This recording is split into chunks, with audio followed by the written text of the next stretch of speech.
Ross, what pleased you most about that today? Well, it's always nice to get the 4 points, but reward for effort. We've had a big summer of hard work and change. Fundamentally a new coaching panel. Senior panel like Hayes and Harvey and Corey Enright was there, but first, and then me. So we worked really closely with the players. I couldn't have asked more for the players in attitude. We've sustained. I think we've got 14 on our injury list. The biggest concern was probably our front half. The inexperience we're going at. So just to see a group that works really hard and has bought in, get rewarded. Their ability to throw a few different things at us, and I thought we adjusted. And that's what Corey Enright said, how we adjusted as a young group. So really simply, 150th year, it's always, David Parkin used to talk about it's really important to win your first one to get some belief and some confidence. And we know it gets hard from here. We're already looking at the Bulldogs. We know they sit in a, aspirationally real strong top 4 team. So, it doesn't get any easier, but we got together, we sang the song and we celebrated. And we'll start preparing really from tonight as coaches, probably review the game and move on. So. Did the injury list get spoken about at all during the week? Did you try to galvanise the group in some way? To this group? Yeah, not at all. But what I knew, and I said on Footy Classified, the 22 they were picking had done every minute of pre-season. So I knew we were rock hard fit and we would run and work. And our game style is an up-tempo run and work game style. Hopefully that was evident. So it was a really contrasting styles tonight, so it was quite interesting. And I think if we play another team that's really up-tempo, it would be ballistic, right? So it'd be the last man standing. So, I knew, look, it's not ideal what's happened. We're working on it, working on our rehab processes and all those things. But really in our main program, it'd be fair to say we really haven't lost too many, so they're really fit, all those guys, So really, Windhager had done every minute of pre-season. He just had that little hand fracture, so he was really unlucky. But Bytel come in, did the job. I thought he went to Brayshaw, and I thought Brayshaw still had a fair bit of it, but Brayshaw's been BOG against this club the last previous 2 games, so I think he's pretty good, but I don't think he was as complete as he's been previously. So there's some little wins around the place. When you touch on that frenetic ball movement style, was that because you saw so many good runners, so many dashes in this? Yeah, and look, we're very transparent. We've been out for 3 years. Thought fundamentals were still pretty strong. But I said the coaching could go away and come back, and they did that, So, and you would have. We've been doing it. Anyone that's been watching, people who are into weeds, so scouting and all that would know. But I think to our fans and people that media, probably not as deep into it, probably would have thought the first quarter, gee, what they're saying they're actually doing is hopefully that's what your eyes saw.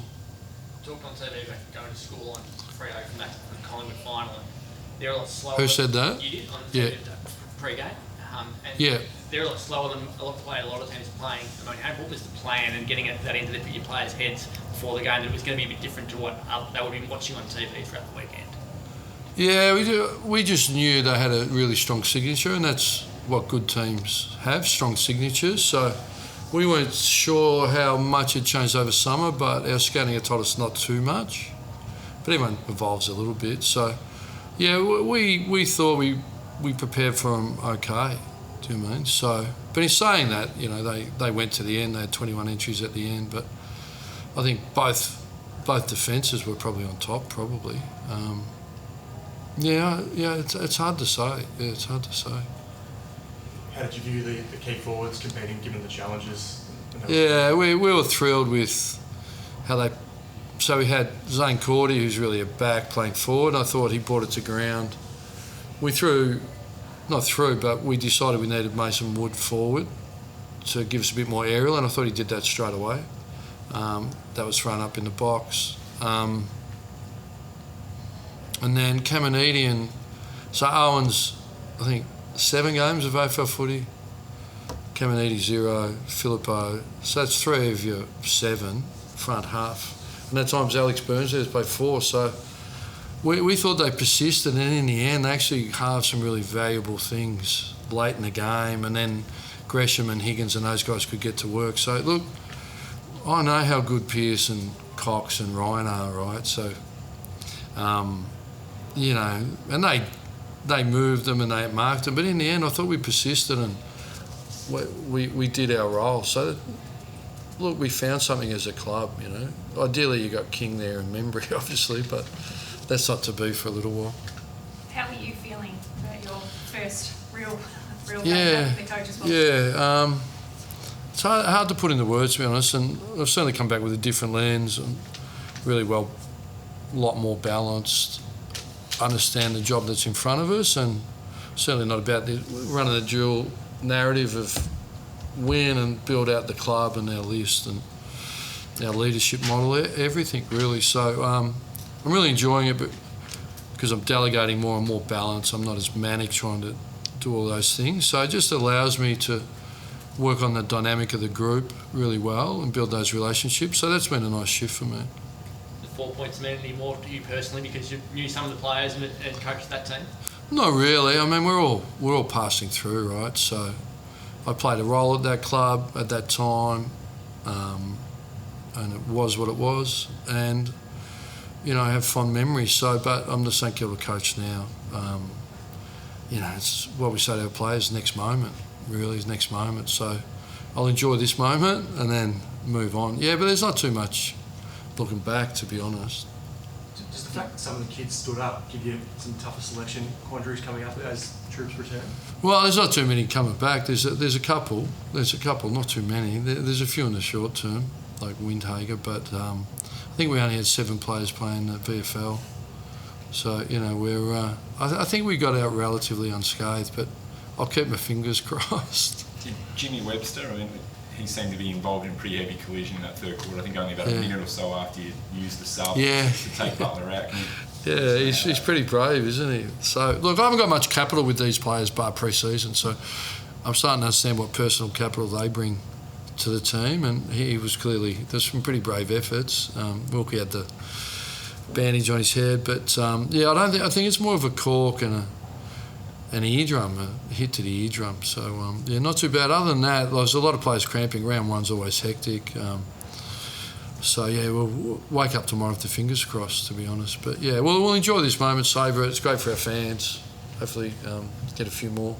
What did you think of the tactical sub, like, just in general? Like Tactical sub? I think I've used one before. I think I've had one before. But, yeah, you talk about it, but I think, you know, often it'll be through injury and you'll use it. But then if you get the luxury, you get to... We activated just before three-quarter time, so... And then you could see Banfield come on, fresh legs, and your backs are really tonguing out. It's like, whoa, that's dangerous, right? So you're trying to manipulate your freshest. That's why Patton rolled back to the back six almost most of the last quarter. So he gave us some fresh legs to handle what they're throwing at us there. So, does it make you gun shy at all for future weeks, like knowing what happened today, or is it just in relation to the sub? Yeah, knowing that. Yeah, we'll probably consider it maybe a little bit longer. Yeah, it's a really good point. So.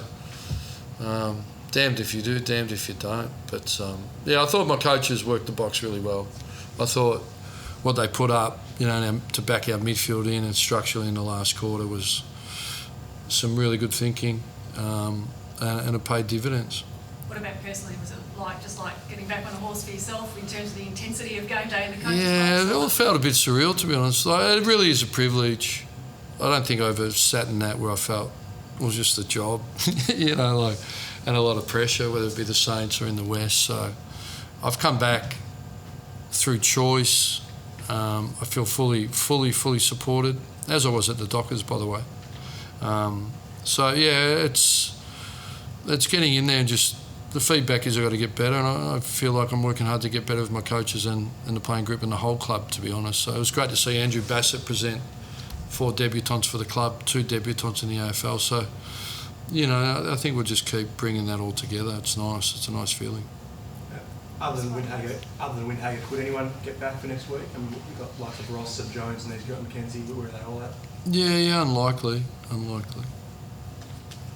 Thanks, guys. Thank you. Hope I'm taking